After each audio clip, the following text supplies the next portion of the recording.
time, I want to first welcome everyone and thank you for holding on. And don't forget that the New Mexico Agricultural Community and the New Mexico Farm and Livestock Bureau does not endorse any candidate. We've invited all the candidates to be with us today, so we hope to have a very good forum here, and thank you for being with us. My name is Matt Martinez. I'm a radio broadcaster. My wife and myself have 4 radio stations up here in Las Vegas and 1 in Albuquerque. I've been a broadcaster for 20 years. I've served 1 term as city councilor and 1 term as mayor here in Las Vegas. And I was the legislative person on the New Mexico Broadcasters Board for about 20 years. And prior to that, I spent 25 years in the propane industry. So I know a little bit about energy, enough to get me in trouble anymore. And with that, I'd like to introduce our 3 candidates. We have with us Mr. Bob Walsh. We have with us Mr. Representative Ben Ray Luján and Mr. Mark Ronchetti.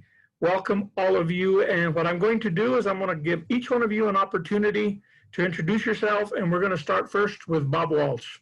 Bob? Well, thank you. I am the candidate that's not from an establishment party. I'm a libertarian. Libertarians consider themselves to be centrists, but not just centrists, radical centrists. And I myself consider myself to be a conservative radical centrist. So we focus on basic morality, natural rights. And I personally take the representation of that to be contained in our Declaration of Independence, which says there are certain truths that are self-evident. And what it means by the truths being self-evident is not that they're obvious, because certainly at the time, those weren't obvious truths. But the idea is that just stating them makes it obvious that they are true, that we are all created equal. We do not have special birthrights,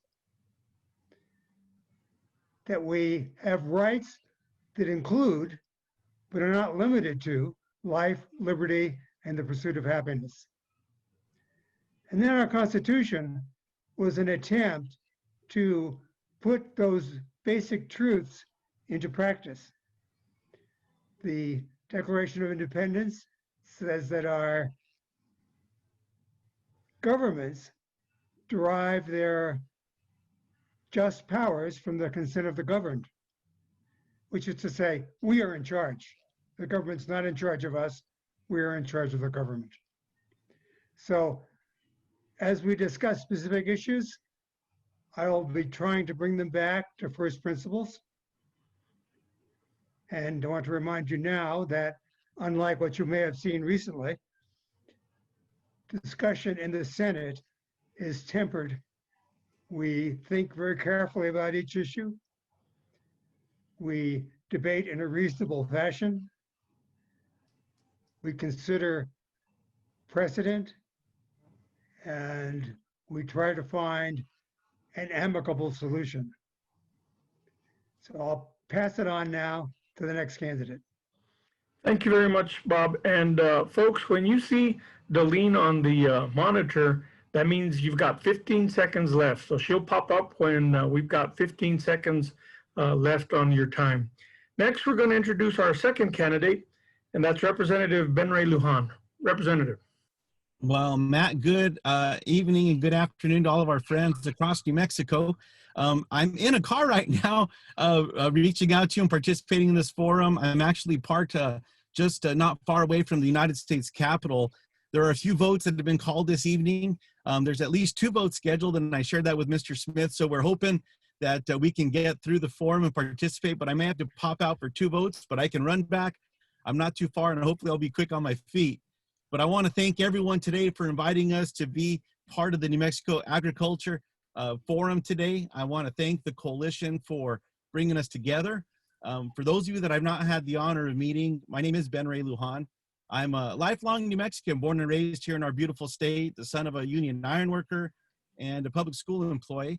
And as a fourth generation small farmer down there in Nambe, I grew up cleaning ditches, shoveling out barns, stacking hay, shearing sheep, milking goats, herding cattle, branding cattle, even getting kicked and stomped on a few times. I know more than I would have liked, filling up stock tanks or whatever else was needed. And I quickly learned that no matter how big or how small, every job mattered. Growing up on that small farm, I learned the value of hard work from my grandpa Celadon, my grandma Nestora, my mom and dad, and then also my grandpa Luis and grandma Clotilde. They had an incredible little farm operation themselves, but I also valued the importance of a hard day's work. And I brought that spirit of putting my head down, understanding no job is too big or too small, and to do my best and to do my part. It's been the honor of my life to serve the people in New Mexico's 3rd Congressional District, and a top priority of mine in Congress has been to support our state's rich traditions. And for generations, ag formed the heart of New Mexico's economy. Our farmers and ranchers carry on a proud tradition, work that feeds our communities and boosts our economy. And in Congress, I've worked to extend federal protections and funding for traditional land use, such as acequias and land grants, and help smaller farmers to keep small farms viable for generations to come. In the most recent farm bill, I worked to make acequias directly eligible for 4 federal programs, and I hope to go over those a little bit later today. I also successfully fought to strengthen and improve the value-added agricultural program so that we could create farming opportunities and training outreach, which helps us train those future generations of farmers and keep those farms moving.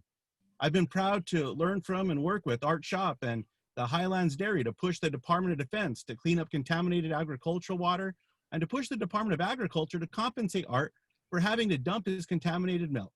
I've also urged DOD to reimburse the dairy farmers of Southwest Dairy who have installed filtration systems at their own expense. I was proud to support Tony Casados and Charles Hibner and other local ranchers in Rio Arriba County in their efforts to push back on the Farm Service Agency's ridiculous and unfair tax on their deserved drought benefits.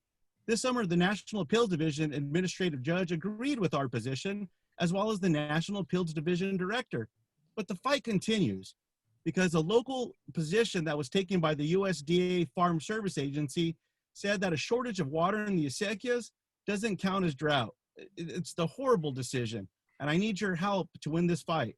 I know COVID has also hit the lives of all New Mexicans hard, and we have to continue to work to pass bipartisan solutions and relief for all of our farmers and ranchers and families across New Mexico. The CARES Act, which I helped craft, included $9.5 billion to the Office of the Secretary through the Department of Agriculture to provide financial support to farmers and ranchers impacted by the coronavirus. We've also worked to, we're over time. I apologize there. So everyone, just thanks for having me tonight, and do look forward to catching up with you throughout this conversation. Thank you very much. And we're going to go to our weatherman, Mark Ronchetti, to introduce himself. Mark? Well, thanks very much. I appreciate it. And I appreciate as well the New Mexico Farm and Livestock Bureau for taking the time to open yourselves up for all of us to talk to you about the key issues here. And I want to tell you, as I travel around the state and spend time in so many of our rural communities and talk to ranchers and farmers, the one thing most of them tell you is doing their job is getting more and more difficult.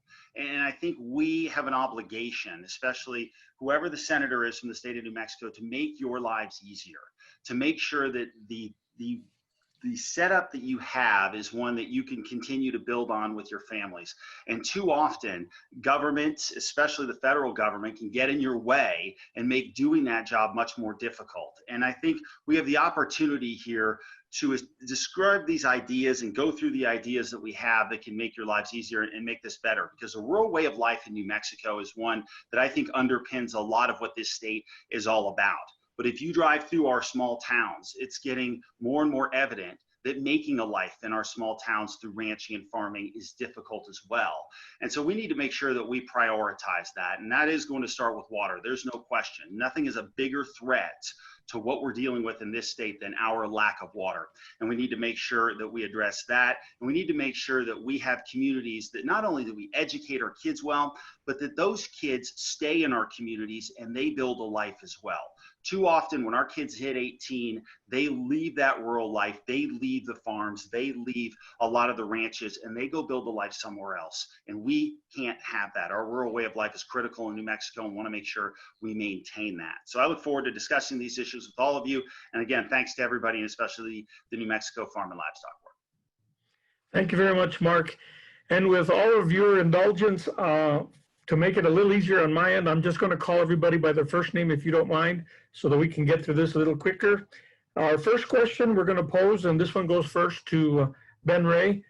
In times of critical drought, how can you ensure that water allotment to agriculture makes it to the state's farmers and ranchers? How should water utilization be prioritized during these trying and limited times? Ben Ray.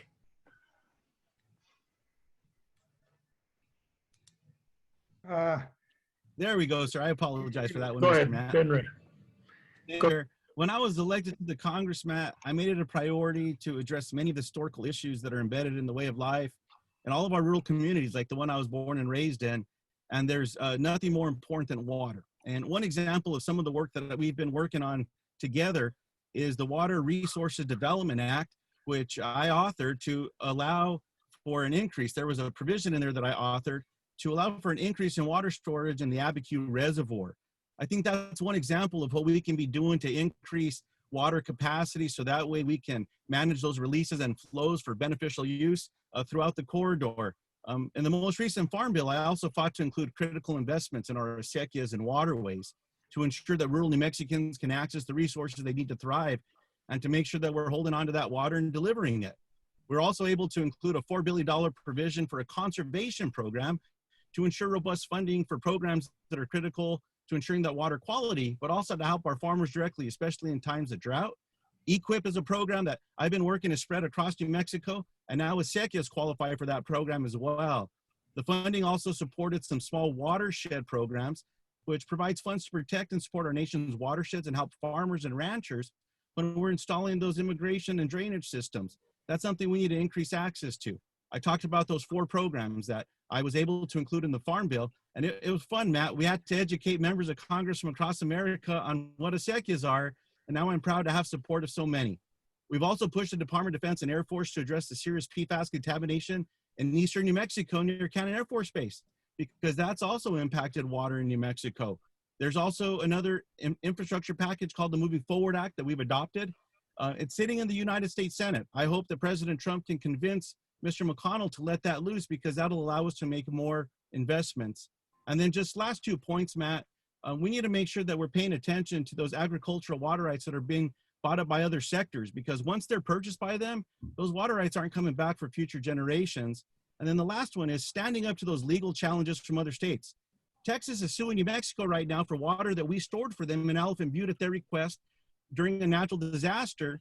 And after New Mexico released that water, Texas said, well, you didn't send us all of the water that was due to us because some of it evaporated. So we need to stand strong on legal issues, make sure we're able to get that water flowing, investments to our farmers and ranchers, conservation efforts.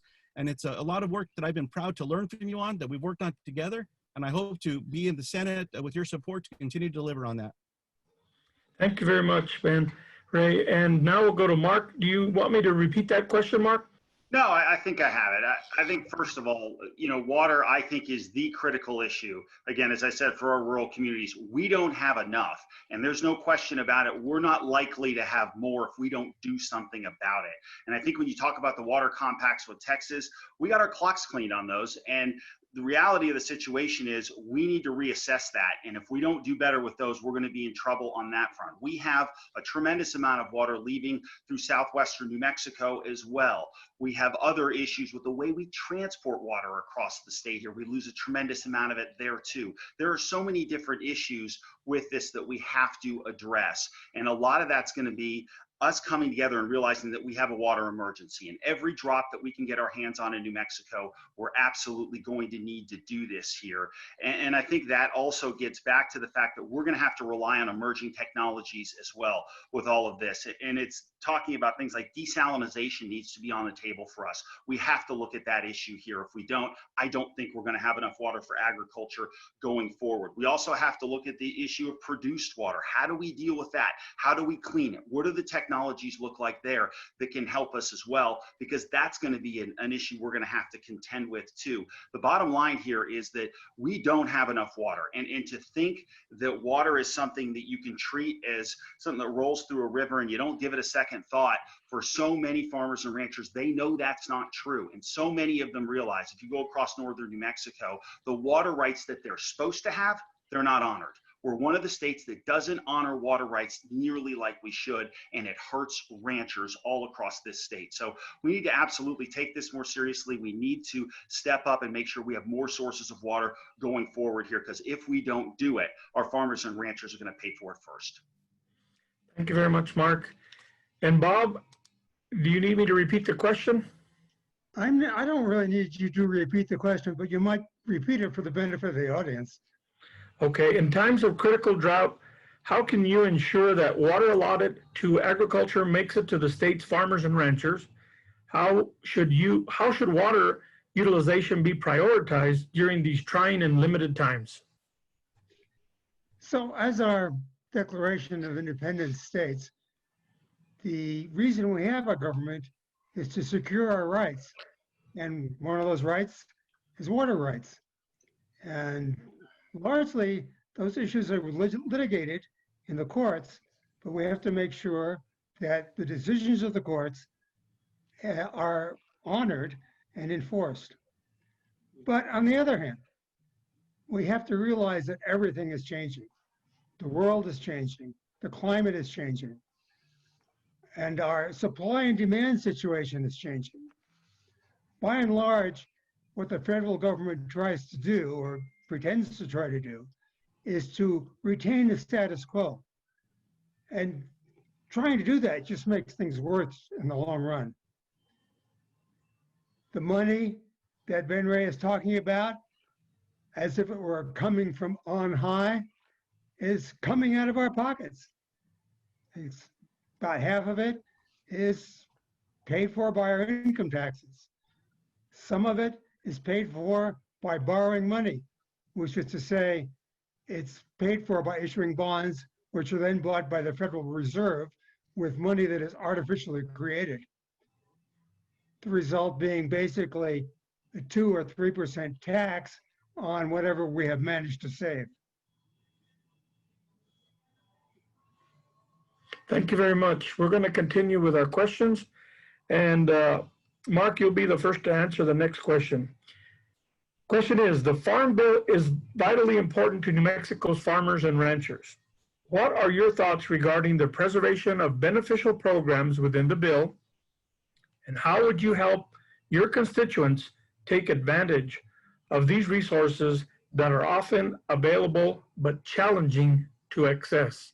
Yeah, I tell you what, Matt, that really gets back to constituent services, and it's critical for whoever a senator is to make sure that we have a conduit to the farmers, because you're right, so many of these things end up being so complicated that you can have the best intended programs, but if those programs aren't accessible by the people who need them, then they effectively are worthless. So that needs to be a scenario where we take that very seriously and make sure we are spending that time and hooking people up with exactly what they need, because the Farm Bill is critical, especially when you fight against low prices and put a floor under some of the low price issues that we have, and especially when you look at COVID. I mean, look at what we had with our dairy industry here in New Mexico. COVID was a stark reminder of what can happen and the ups and downs that a lot of farmers and ranchers face in this particular setup. So what we want to make sure of is that there's maximum flexibility to produce and be part of those USDA programs, and that give livestock producers and give dairy producers the ability to take the maximum advantage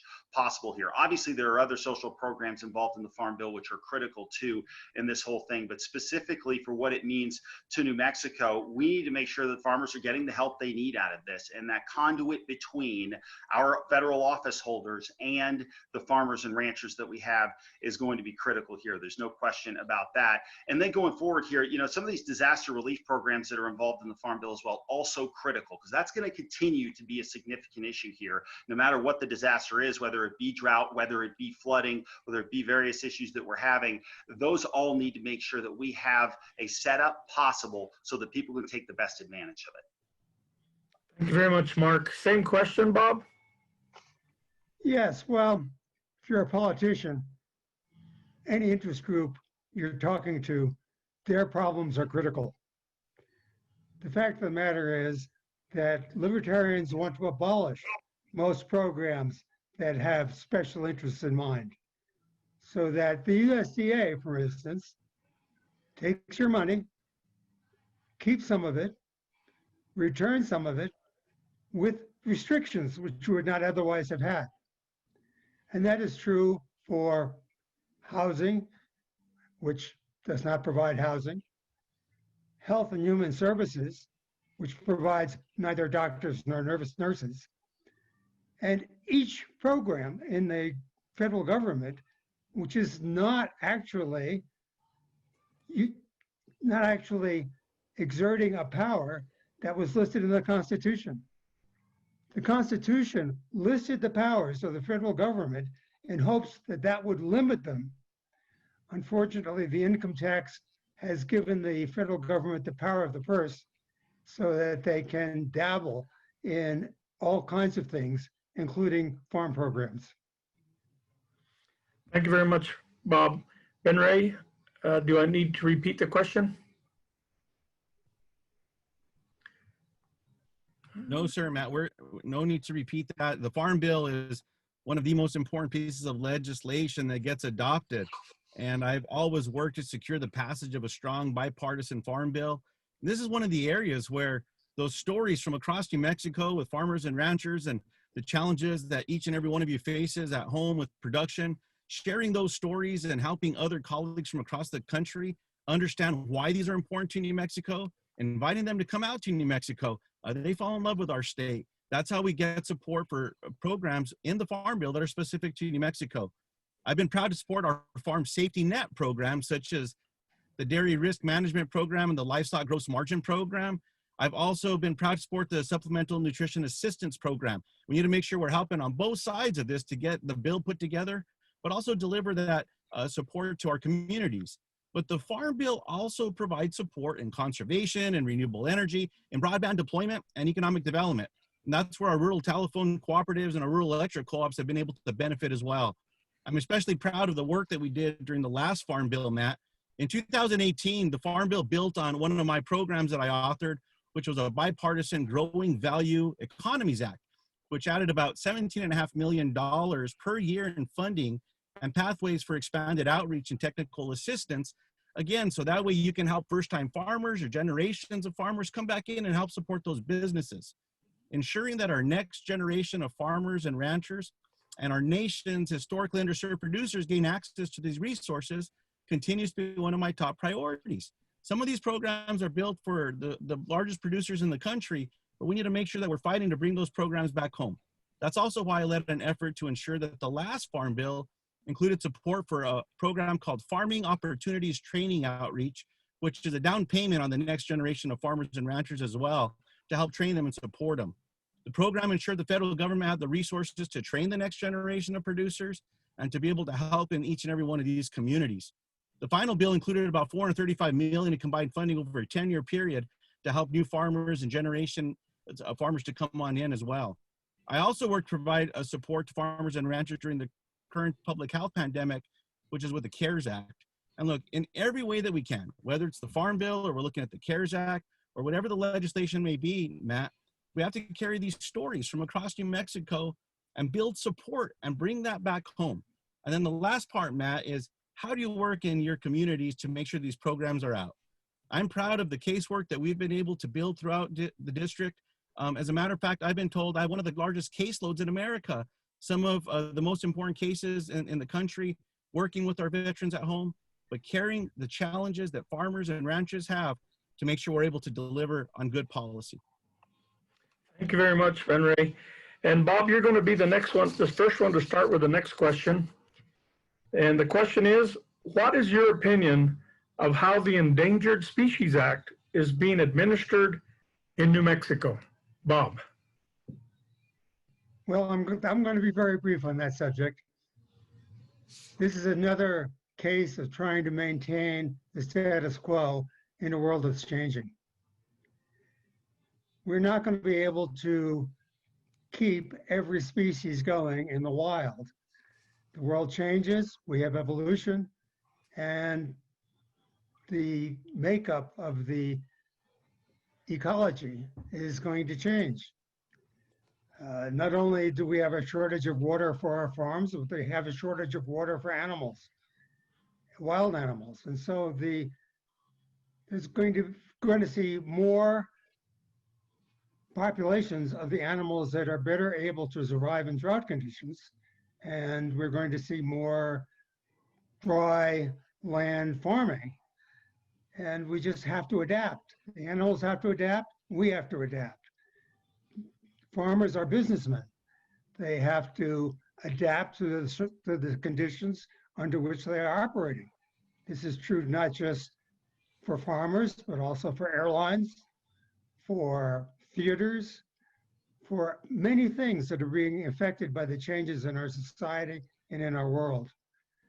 So we cannot expect that the federal government is somehow magically going to take our money and do tricks with it and make our lives better. We have to adapt. We have to be independent and resolute. Thank you very much, Bob. Same question, Ben Ray. Matt, thank you so much for this important question as well. And look, Matt, these programs, including acts like the Endangered Species Act, they can always be improved. And the way that they're being administered in New Mexico and different parts of the country, they have to improve. But look, I believe that we can protect species, we can strengthen ecosystems, and we can also protect traditional ways of life and traditional uses like ranching and farming and being able to gather wood as well.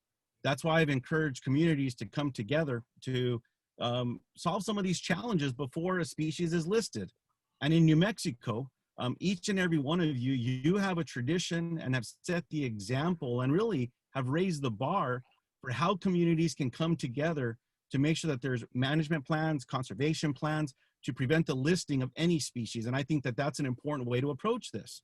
One of the areas that I've been working on most recently, Matt, is in response to the Mexican spotted owl case. And so it was a matter of trying to work in every one of these communities. But when we're not able to find that resolution, you have to sometimes use legislative solutions as well. And that's why I work to secure a provision, which is now in the House passed Interior Appropriations Bill, to provide flexibility for collaborative forest restoration programs and collaborative forest landscape restoration programs. That's essentially competitive contracting to go into, allow some of the local businesses to go back in and to work. This is an example of what needs to be done better in New Mexico so that endangered species, one, don't need to be listed, but that way we're able to support and strengthen access for small businesses. The ag community and our traditional communities like acequias and land grants need to be at the table when any one of these decisions is being made. The appropriations bill, it also recognized and it provided for traditional use of our land grants, acequias, and community ditches, which is also another area where that's been also under attack by the federal government. In addition, the House Natural Resources Committee recently passed my Land Grant and Acequia Traditional Use Recognition and Consultation Act, which will guarantee greater consultation between the federal government and New Mexico's land grants and acequias. So as we spread this around and we look at the importance of reaching out to all of our producers, our ranchers, our farmers, making sure that they're at the table, that's how we can work to improve each and every one of these areas, including this act. Thank you very much, Representative. Mark, same question. Yeah, Matt, look, the bottom line is when we talk about balance with the Endangered Species Act, it's completely out of balance. And if you talk to farmers and ranchers across New Mexico, they'll tell you that. Look, nobody wants to see any species end up on the endangered species list here, but I think most people want to understand that we have some sense where there are personal property rights that are important here. You need to incentivize property owners to do what they need to do in this case and don't penalize them. But we've gone so far the other way that many farmers and ranchers are either on the edge of being out of business because of this, or they really are on the financial edge of not being able to be profitable long-term because of this as well. And I think what we have here is we have a couple of changes that are critical in all of this. First of all, you can't continue down the road we're going. There are certain lines of work in the state of New Mexico that are basically toast because of what's happened with the Endangered Species Act. Logging is one of them. We have a lot of our small communities across northern New Mexico that no longer have any more opportunity to log because of what has happened with the Endangered Species Act. So now to look around at all of this and be like, well, maybe we need to reach that balance and come together. That hasn't happened for 2 decades. And there are so many generations of New Mexicans who are no longer involved in the family business because of it. And we can definitely find a better balance here. And that includes a couple of things. First of all, number one, we need to have a program in which when property owners can make progress, when we're talking about an endangered species, they should be able to make that progress without having the government come down on them and determine what it is. In other words, if you're seeing some recovery in a lot of these endangered species, let the property owner determine how to move forward with that and incentivize them to continue to help with this problem. And the restrictions on property owners can be removed as the species starts to grow back again. That doesn't happen right now. And we have so many of these cases where the government has decided and put the fist down on people in our state, and we have completely fallen out of balance because of it here. And so that's my biggest concern in all of this. Look, it sounds great to say sit down and have a discussion, but we've already seen so many people lose their jobs and livelihoods because of it. We can definitely reach a better balance, but right now, what people have been living with in this state is nowhere near balance. Thank you very much, Mark. And the next question, Ben Ray, you'll start off with this. What should the United States do to change its immigration system? If elected, how do you see your office engaging on the issues of agricultural labor, the Ag Guest Worker Program, and border security? There we go. There. Matt, let me start Okay. with the portion with the agricultural labor ag guest worker program, if that's okay. And so recently I was proud to work and support a bipartisan Farm Workforce Modernization Act. And what this legislation did, it's one of these important solutions. And again, this passed the House and it's sitting in the Senate waiting for Mitch McConnell to call it up. And I hope he does. It's been sitting there for a while. Now, this piece of legislation passed the House with Democrats and Republicans sitting down together to come up with some ideas and some solutions. It's a piece of legislation that was supported by the dairy producers of New Mexico, by the Dairy Farmers of America, in addition to hundreds of other ag groups across the country. And the bill modernizes an outdated system for temporary workers and improves America's agricultural labor programs. The bipartisan legislation established a program for agricultural workers in the United States to earn legal status through continued agricultural employment and contribution to the U.S. ag economy. It also strengthened that visa program, which are the H-2As, to provide more flexibility for the employers, for the farmers and ranchers. And I also believe that Congress must fix our broken immigration system, Matt. It's important that comprehensive legislation be adopted that improves our security at our ports, at the ports of entry, not just on the southern border, the northern border, our airports and our water ports, that it addresses the backlog in immigration courts, that it's fair, but that it's tough, and that provides certainty for the 800,000 dreamers who call the United States home. People coming to America, Matt, to seek a better life, that's not the problem. What we need to do is embrace that we're a nation of immigrants, and it's one of the greatest strengths of our economy and our communities and our country. So we cannot address our immigration or national security challenges by simply creating a system that pits people against one another. And that's why it's important to look towards that bipartisan comprehensive immigration solution that passed the United States Senate that unfortunately was not allowed to be voted on by Speaker Boehner, Speaker Ryan, even though it would have passed the House. This already should be law. Now, from a security perspective, we need to reform our system in a way that modernizes all of the scanning and screening capabilities, again, at all of our ports, air, water, and land. Today, there's just 1% of passenger vehicles, Matt, that are screened at our land ports at the southern border and the northern border. just 15% of commercial vehicles are screened. And there's a very small percentage of cargo containers that are screened. That's unacceptable. It should be 100%. And so there are a few pieces of legislation I've supported and will continue to advocate for, like the Border Security, Economic Opportunity, and Immigration Modernization Act, which included a program to provide that advanced screening to secure our borders and our ports. Unfortunately, that was not allowed to be taken up on the floor as well. So this is an important issue that we all have to work on together, Matt. And again, you know, when you look at some of the economists that did the analysis on the comprehensive immigration reform packages that have had bipartisan support, they said it would infuse the U.S. economy with $900 billion. We have to get this right, and ag needs to be at the table to ensure that that first bill that I talked about is included in the package. Thank you very much, Representative. Same question, Mark?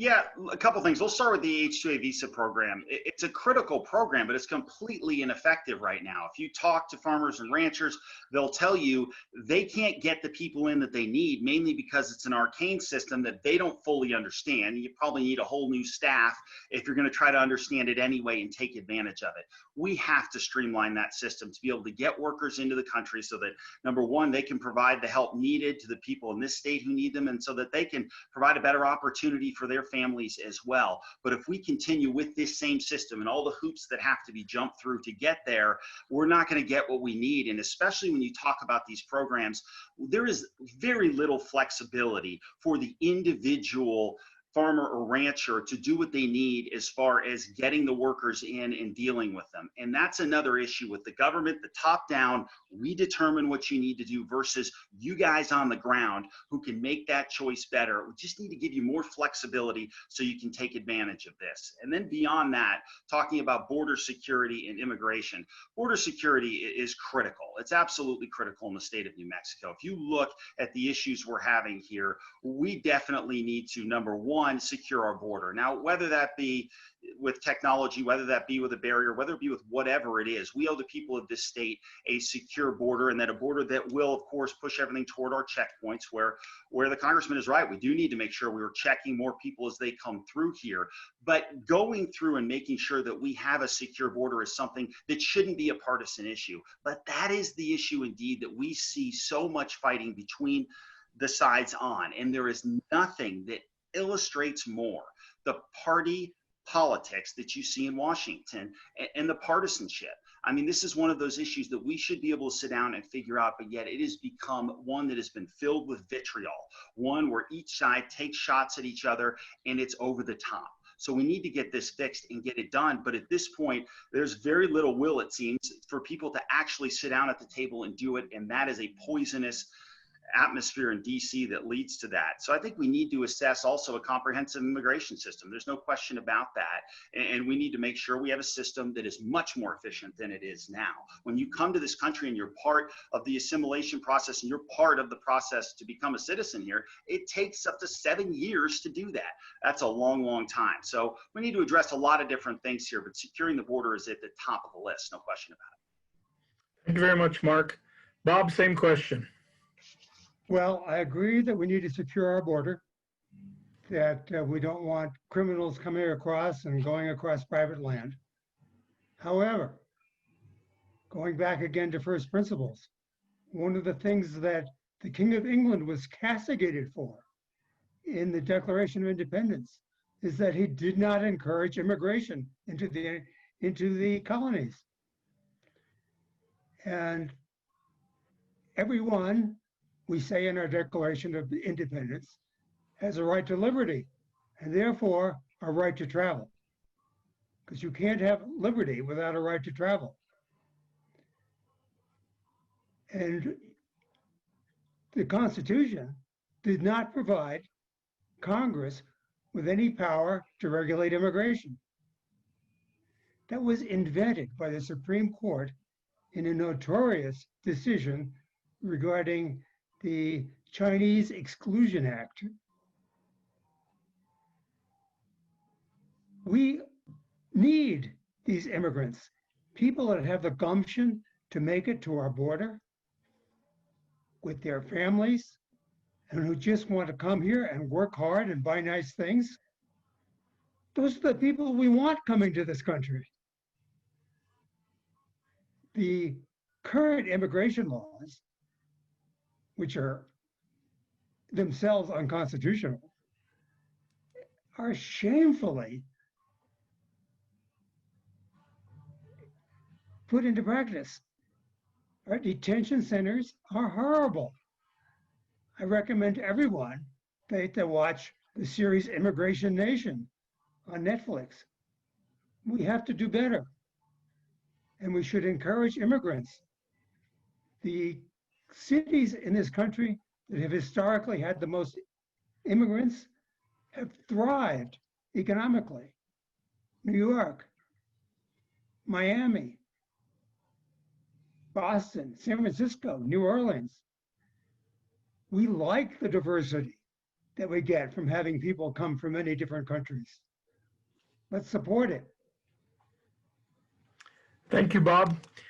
And now I'd like to ask the folks that are viewing this forum, if you have a question you'd like to ask of the candidates, please put your question in the Q&A portion of the screen down at the bottom, and hopefully we can take a few of those. We're going to go back to our questions, and Mark, you'll be the first in this next round. How important is the development of trade agreements to you? What is your stance on the USMCA and how it's being implemented? Do you see any major challenges or issues with the new agreement? Mark.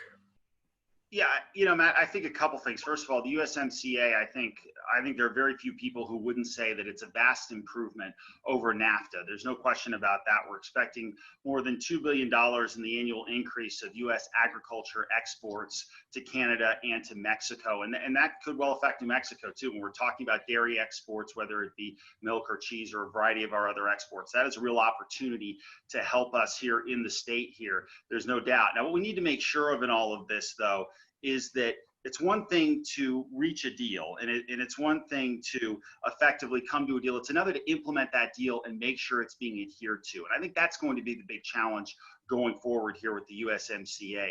But the improvement is significant in all this. And some of this gets back to the fact that securing the border, and that's going to be critical in all of this too, because as you secure the border and you do push more people through our checkpoints and more people through the trade routes, that's going to help trade as well. So this is a real opportunity for us to make sure that we expand our trade footprint, not only here in the state, but across the country as well. And then beyond that, I think what we also see as a real opportunity here is to make sure that everything that comes through, especially to the southern Rio Grande Valley here, is something that is approved through the trade agreement here. We can't have a flooding of agricultural products into southern New Mexico as well.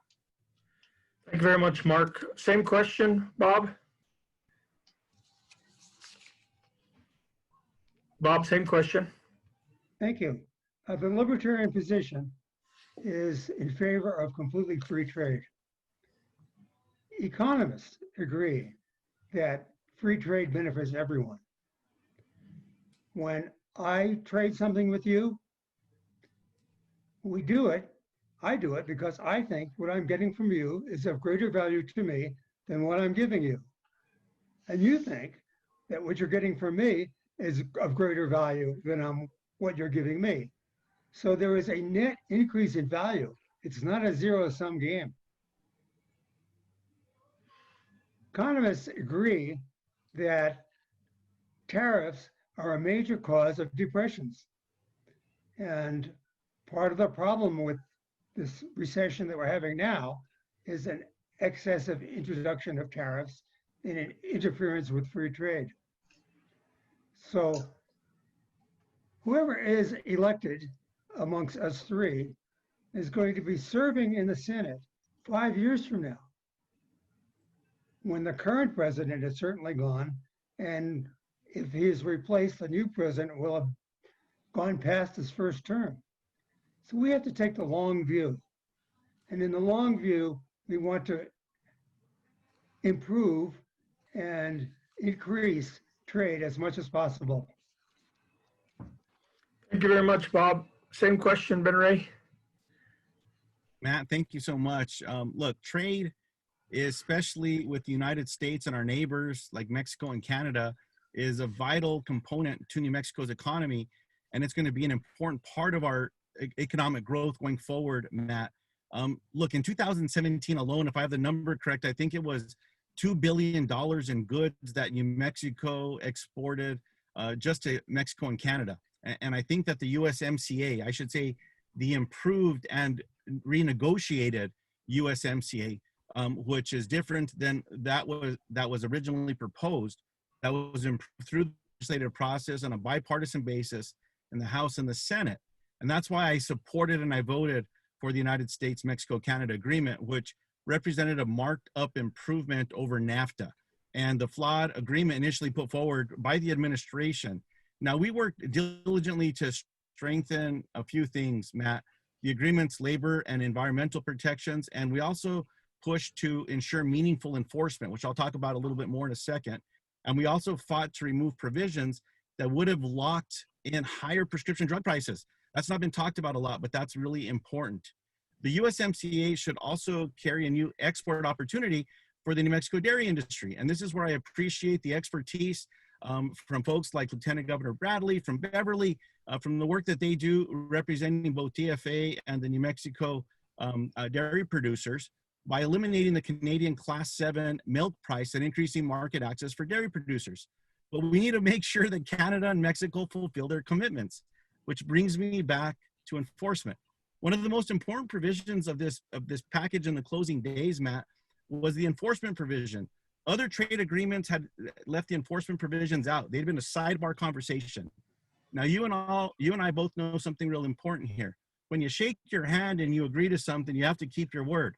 And that's only good if both sides keep their word. So the enforcement provisions are going to guarantee that we're able to hold everyone accountable. And so that's why it was so important. Lastly, the other part of this that's going to matter is improving our infrastructure so we can take advantage of USMCA. And again, that's why the Moving Forward Act, which is a $1.5 trillion infrastructure package that we passed out of the House. Again, it's sitting on Mitch McConnell's desk. He hasn't moved it. That would invest in roads, bridges, ports of entry. It would make investments in Santa Teresa. It would allow us to close the broadband gap in our communities. And it would also allow us to make improvements in technology with our ports. And so this USMCA trade agreement is going to matter when we talk about screening those vehicles, like I said, Matt. When only 1% of passenger vehicles are being screened, they're already coming through the ports. 100% of those vehicles should be screened.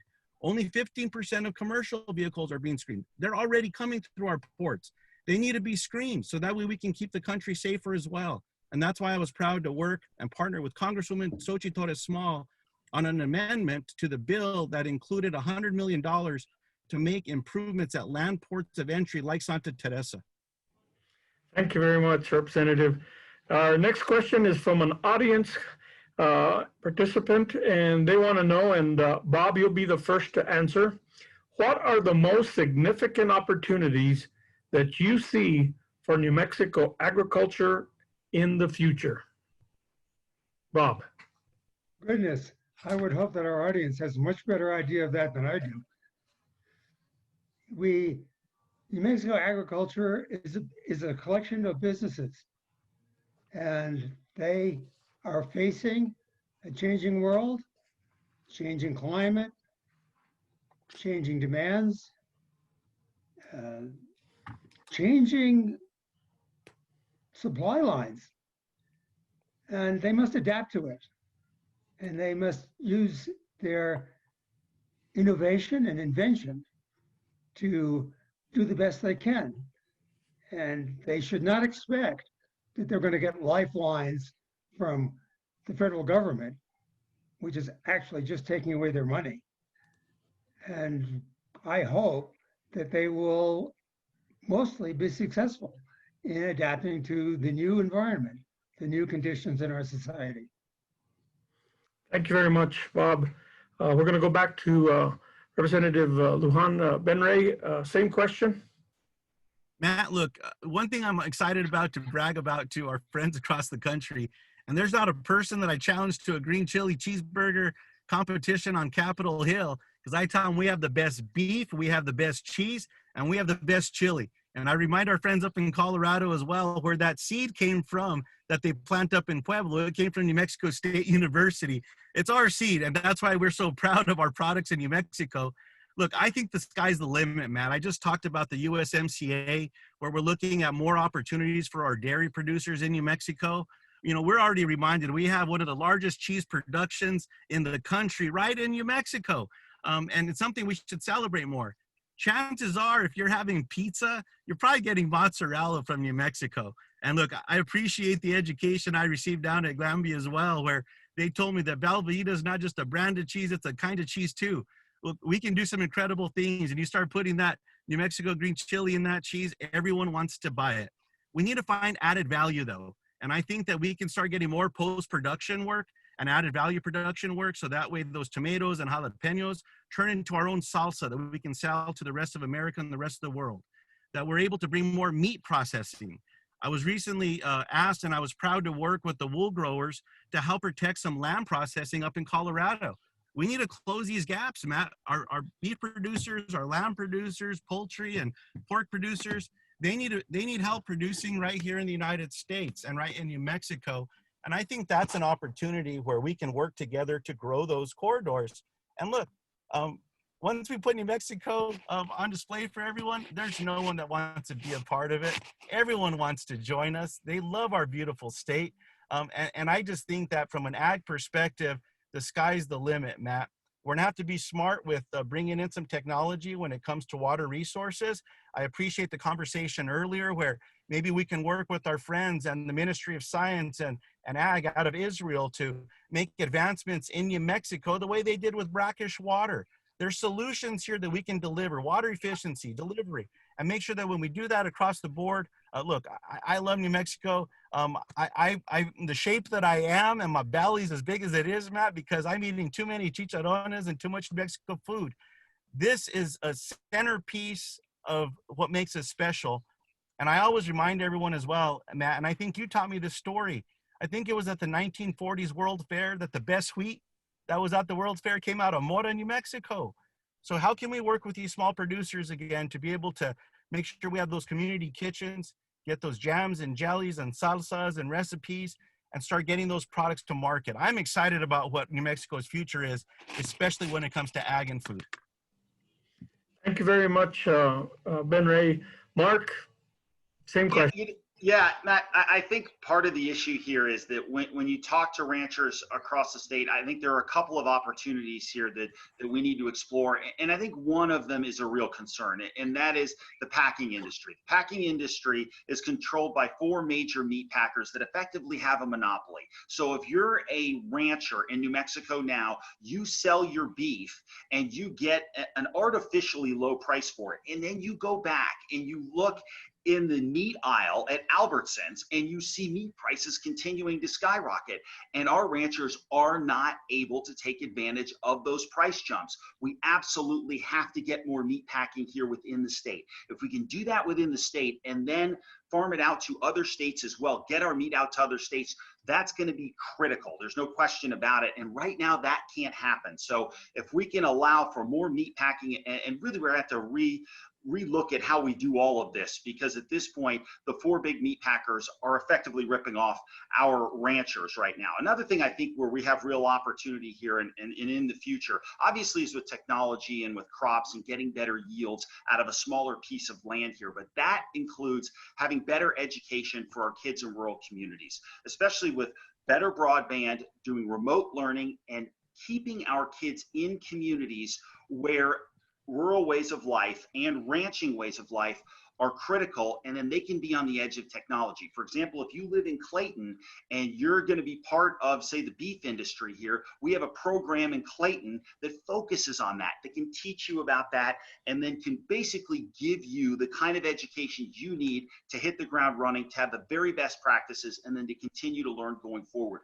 Too many of our rural communities don't have the access they need to good education for their kids to stay in the line of work that their parents did. But I think overall, we do have a lot to be proud of in this state. There's no question about it, but we have to go ahead and adjust some of these things that are holding us back. Thank you very much, Mark. And folks, if you're viewing this, we appreciate that very much. We're going to go to our second viewer question, and then more than likely we'll go ahead and start with the closing comments from each of the candidates. I do want to thank the candidates for taking time out of their busy schedule to be with us today, but these are very important issues that affect the agricultural industry in our state. So we're going to start with you, Ben Ray, and the question number 2 from the audience is, we have a serious forest health issue in New Mexico with wildfires threatening our communities and watersheds, and too many trees and shrubs invading our rangelands. How will you ensure that effective forest management projects will be conducted? Matt, this is a very important issue for those of us that live in New Mexico and across the West, but across America, I would say. Look, we know that droughts cause and contribute to forest fires, to drier conditions. Less water means that our forests are very susceptible to forest fire. There's no question. Scientists tell us that the negative effects of climate change contribute to those droughts and cause and contribute for NOAA. Scientists We lost you, Ben Ray. We lost you. We're losing you, your audio. Can you hear me there, Matt? Is that better? Yeah, there it is. Okay. So we have to come together to work on those important issues, number one, Matt. But when it comes to our forests and to our stewardship, one of the areas that I've been proud to work on with Democrats and Republicans is important programs, not just in the Farm Bill, but in every vehicle we can identify, like competitive contracting. That's working with local companies and businesses throughout New Mexico to allow them to go in and manage the forests with wood gathering. It also means providing more access to traditional communities who also were some of those early stewards, like land grants and land grant members. We need to work with them to go in to provide that thinning and that support as well. And it also means having strong federal and local budgets such that you can go in and provide that support, not just for thinning and forest management, Matt, but when there is a fire, that the entire Department of Interior's budget for the United States Department of Agriculture for forests or for BLM, that fund is not going to be raided because there's no other fund dedicated to fighting forest fires. And that's why I've been proud to work with my colleagues, not just in the past, but even right now, to make sure that we're able to provide that support to go in, work with our states, work with local partners, because it's not just a matter of our federal forests, Matt. We need to work with our public lands, state and local. And we also have to make sure that there's programs for private landowners. So that way we can work with them on that management as well. It's critically important. It's going to save lives. We can support our small businesses when we're doing this correctly as well. And that's why I'm proud of those programs that I've worked on and learned about from leaders in New Mexico, and that I've been able to work with Democrats and Republicans, especially from rural and Western states, to be able to get more programs in place. This is dangerous. It's costing lives. It's hurting people. It's devastating communities. And I think this is an area that we can come together, as I've seen over these last weeks as well, Democrats and Republicans willing to work together to make sure that they're doing the right thing for the country, Matt. Thank you very much, Representative. Mark, same question. You know, last year, across the northern mountains, there are people who go and just get firewood to heat their homes for the winter. And they were told, no, you can't. You have to stop. You know, and the reason why is because we have environmentalists who step in here and don't allow for rehabilitation of the forest. And there's absolutely no reason for it. It has put us in a spot now where we have all across our national forest an absolute tinderbox. And nothing is a bigger indicator on how hot a fire will get than how much fuel you put on it. And right now, that's what we have. We've had groups that have stopped logging all over this state. So to say that we need to address this is an understatement. But we cannot have environmentalist groups come in and sue in this state, put people out of business, and choke out our forests, because that's what we're getting. Everybody who has any sense of reason understands that we need to take the dead and dying wood out of our forest. We can rejuvenate the logging industry in this state, but you can't when every 20 minutes they're being sued. because that's what's happening right now. And we have to have a change in direction. What we've been doing for more than a decade here is not working. It has led to catastrophic wildfires, and it will continue to. There's no question about it. And until we get serious and until we get involved and say no more in the way of limiting what our loggers can do as far as responsible rehabilitation goes, then we're going to have huge problems here. So as far as what wildfires go and forest fires go, there's no question they're going to continue to get worse if we don't have better forest management. And by the way, this is one of those issues too that's maddening to watch, because yet again in Washington, this has turned into a political football back and forth. There are literally people on a side of the aisle saying it's the only thing to worry about, and on the other side they're saying don't worry about it. Please, you absolutely have to worry about this, and it's a huge concern. And we can definitely, going forward here, not only provide more jobs, but we can absolutely have a better policy. But right now, once again, we are way out of balance, and it's very clear. When environmentalists are suing every 10 minutes, it's hurting the state of New Mexico. Thank you very much, Mark. Bob, same question. Well, very briefly, the real problem is we have way too much of our land under federal control.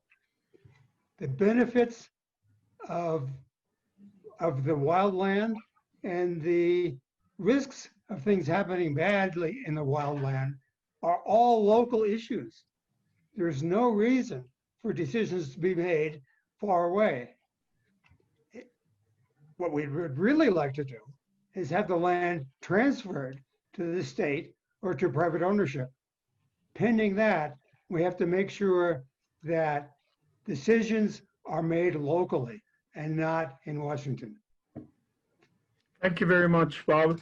And actually, we've gotten a question that it looks like 3 or 4 people have asked it. So if you don't mind, I'm going to ask if you all could indulge us with at least one more question. We're going to start with you, Bob, if you don't mind.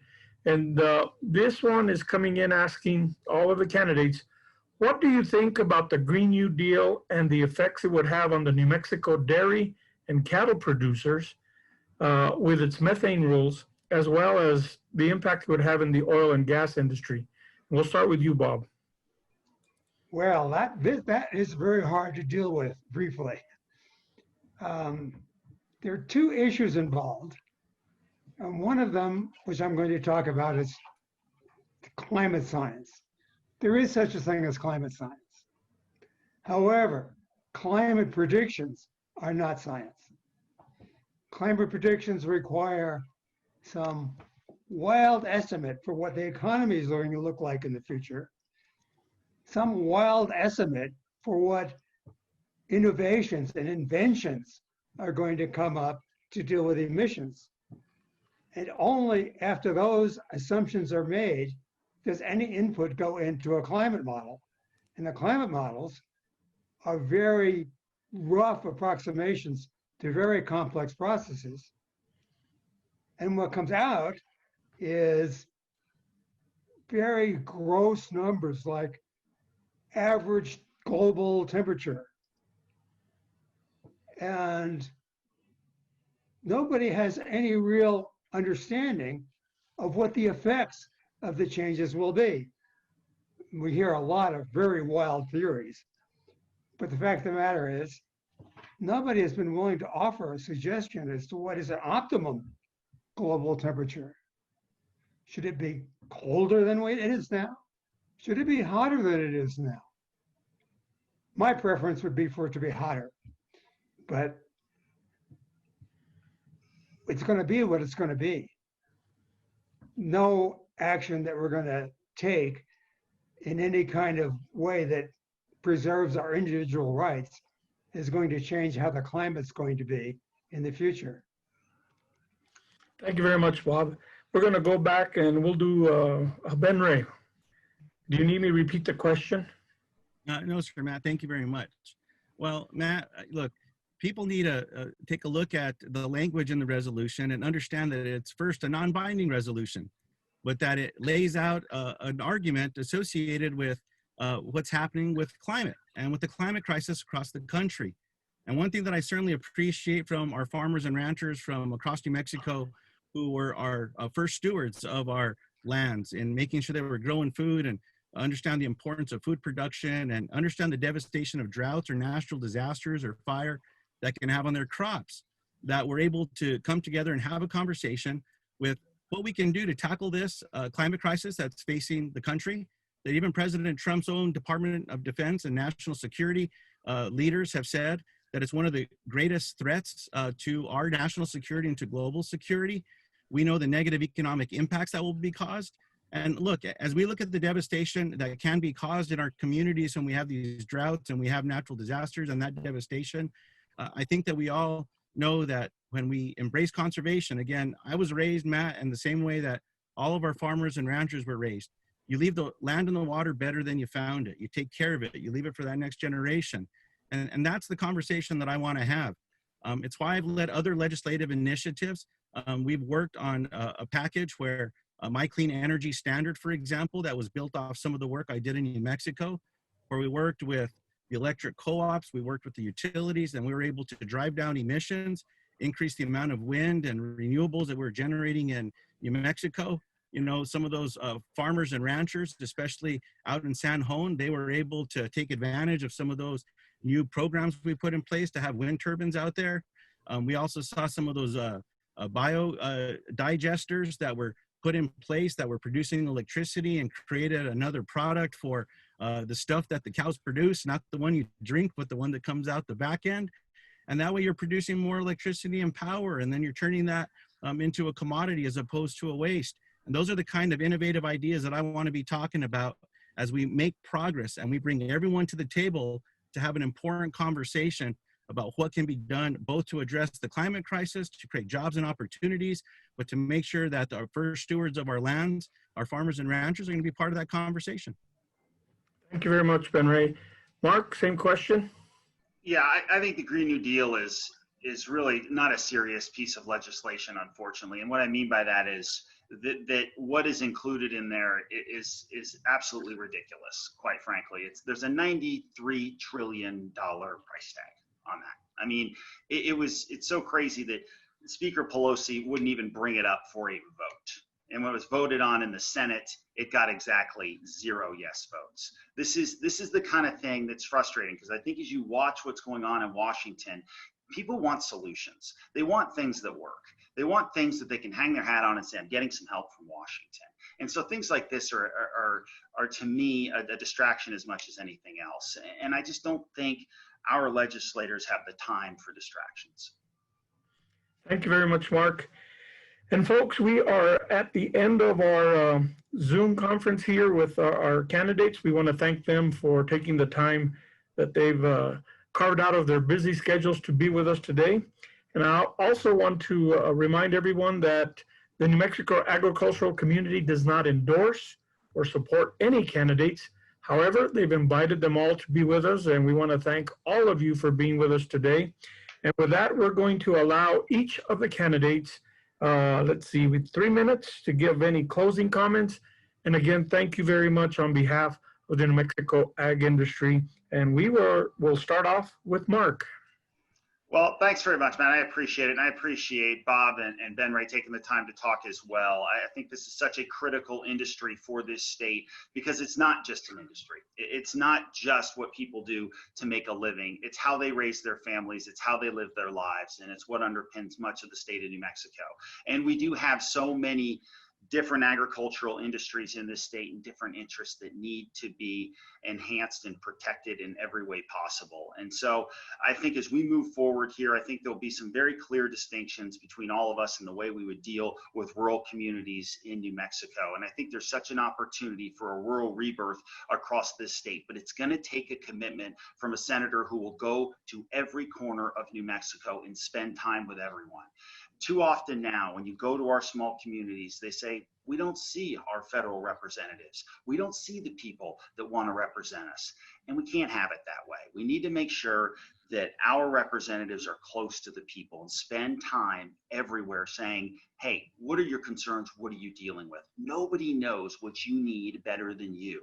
And nobody knows what we can do to get government out of your way in many cases so you can do what you need to do for your families. So I look for the opportunity, and I look forward to the opportunity going forward here to talk to you more about the issues that are important to us. But I thank you so much for taking the time today. Thank you very much, Mark. And we'll jump on over to Bob. Well, one question I have to face is what can a sole libertarian senator accomplish among a Senate of 100 people from all the various states? And I have several answers to that. First of all, one of the things we have to worry about is tyranny. Tyranny is defined as power without restraint. And one of the tyrannies we worry about is the tyranny of one-party government. Typically, the citizens of the United States vote against the party of the president and off your elections just to make sure there's some balance. So it looks like there's going to be an almost equally balanced Senate. So as the sole libertarian in the Senate, I will act to prevent any extreme movement in either direction. Also, I will introduce some things that should have bipartisan support. The current individual tax law violates 3 different rights of the people. One is it requires involuntary servitude. Another is it invades privacy. And a third is it requires us to testify against ourselves. We can alleviate ourselves from all those 3 things by requiring the IRS to provide each individual with a draft tax return by March 15th based on publicly available information. The taxpayer then could accept that or amend it or file a whole new tax return. Another thing that should have bipartisan support is that the judges in our immigration courts should be part of the judicial system. Right now, they're employees of ICE, and therefore they're not at all independent. So our governments actually fail to secure everyone's rights. They violate our rights. As our declaration says, it is our right, it is our duty to throw off such government, to alter or abolish it. Abolish the police, abolish the Constitution. You do have an alternative. The Libertarian Party offers a peaceful, gradual transition to greater individual freedom. Do your duty. Vote Libertarian. Vote for Bob Walsh for Senate. Thank you very much, Bob. And lastly, Ben Ray, closing comments. Well, Matt, thank you as well. And I also want to thank Mr. Walsh, Mr. Ronchetti for this conversation tonight. And I think that what we can see is the difference when people are willing to have a conversation and talk about ideas and issues. And I appreciate the ag community for putting this together. It's really an example of what can be happening when we're chatting with one another. And Matt, the forum, the timing was perfect. Votes were called. So if you see a lot of activity around me, there's people that are running in to vote. So I'm going to keep this short so I can run in and make the vote. Look, I want to say thank you again to everyone that's here. Matt, I want to thank you as well. You run a small business. Every one of the ranchers and farmers that are on here, you're running your own small businesses. All the challenges that you've been faced with COVID-19, we have to keep fighting with together to make sure we're able to deliver for one another. And that's what I'm committed to do. It's going to be my first priority if I'm fortunate to earn your support and serve in the United States Senate. We have to make sure that every New Mexican has what they need to fully recover from COVID. We've lost too many loved ones, over 205,000 people across America. America deserves better. I also want to just say thanks because I think I might be the only candidate born and raised in New Mexico that grew up on a small farm. And so, like I said in my beginning, look, I still have some of those scars from some of those cows that got loose and they kicked me when we were branding them. Those pails of milk that were kicked over. those are childhood memories that we all have. Growing up on a small farm, it's a part of who I am. My father raised me to understand that work ethic of cleaning those ditches annually still. When I'm out there and my dad's old 72 Ford doesn't want to start, I argue with him, but he still speaks to me from the heavens. And I thank God every day that I had my dad in my life, that I had my mom in my life, that grandma and grandpa raised me to understand how to take care of that land. This is a part of who I am. And you've helped make me a stronger advocate when it comes to our farms and our dairies. That dairy that was just down the road when I grew up. Some of you laugh at me because when I get my milk, I still shake it. And everyone around me says, Ben, why are you shaking your milk? Well, when I was young, Rancho de las Lagunas used to deliver that milk, and we all knew the cream rose to the top. So you had to shake it to make sure you had an even split. I still do it today, and I know some of you do because I've been together with you and we've had a meal. It's who I am. It's an honor to serve you. I love New Mexico. It's who I am. I want to continue to learn from you. If I'm fortunate to serve in the Senate, count on me to keep fighting alongside you to make a difference. If I'm not, look, I'll do everything that I can, and whatever that role may be, to make a positive difference at home.